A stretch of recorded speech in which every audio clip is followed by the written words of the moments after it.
Naju Effendi, Ibrahim পাশার অনুপস্থিতিতে তার পক্ষে তুমি এসেছো, বলো কি অভিযোগ? ইব্রাহিম পাশার সাথে আমি তারাবির নামাজে গিয়েছিলাম কাজী এফেন্দি। নামাজ শেষে মসজিদ থেকে ফিরছিলাম। ইতিমধ্যে মসজিদের বাইরে কিছু লোক জড়ো হয়েছিল। তাদের কয়েকজন মহামান্য পাশাকে অসম্মান করেছে। সেইফি এফেন্দি কি তাদের মাঝে একজন? জি। তাহলে কি শুনেছিলে, কি বলেছিল মহামান্য পাশার বিরুদ্ধে?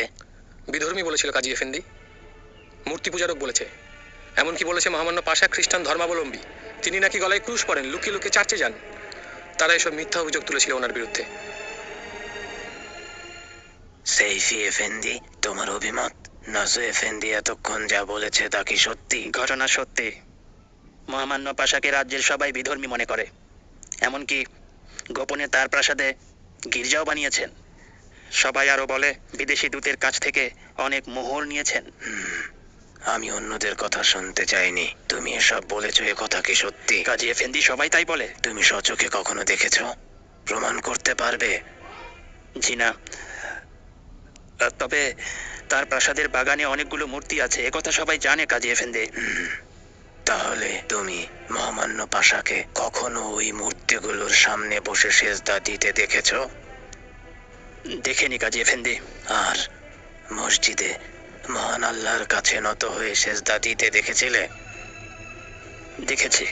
হ্যাঁ, আরে মূর্খের দল, যদি তাই হয় চোখে দেখার পরেও কান কথায় বিশ্বাস করলে কেন? হ্যাঁ, নবী করিম বলেছেন, যদি কেউ অন্য কাউকে হে বিধর্মী বলে ডাক দেয়, যদি সে ব্যক্তি বিধর্মী না হয়, তাহলে যে বলে সে বিধর্মী হয়ে যায়। এই হাদিসের কথা তুমি জানো না? কাজী এফেন্দি, আগুন না থাকলে কখনো ধোঁয়া উঠতে পারে না। বলো, তুমি কি পাশার সাথে বেয়াদবি করেছো? আমি দুটো কথা বলেছি, তবে বেয়াদবি করিনি। কি করেছিলে, কি বলেছো? তোমাকে প্রশ্ন করেছি। মনে পড়ছে না।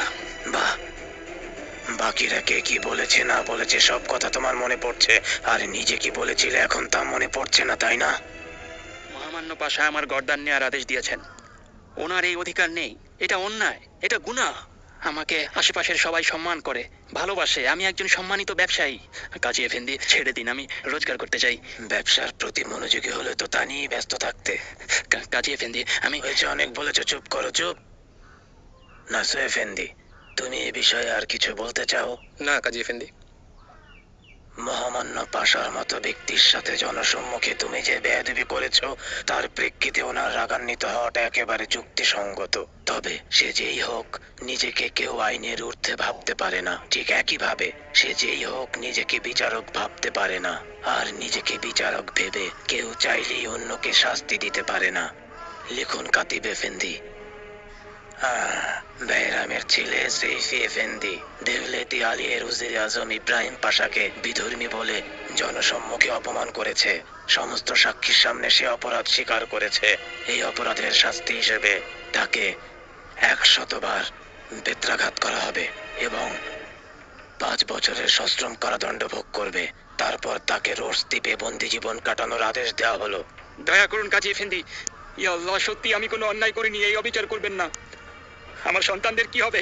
এসব আগে ভাবা উচিত ছিল সেইফি এফেন্দি। মহামান্য পাশার বিরুদ্ধে কোনো কথা বলার আগে প্রমাণ আছে কিনা তা অবশ্যই ভেবে দেখতে হবে, কারণ প্রমাণ ছাড়া সেটা অপবাদ। আর কেউ কখনো কাউকে প্রমাণ ছাড়া মিথ্যা অপবাদ দিতে পারে না। বিচার সম্পন্ন হয়েছে, নিয়ে যাও। এমন করবেন না, নির্দয় হবেন না কাজী এফেন্দি, ক্ষমা করে দিন কাজী এফেন্দি। কাজী এফেন্দি, দয়া করুন, আমাকে ক্ষমা করুন কাজী এফেন্দি, কাজী এফেন্দি।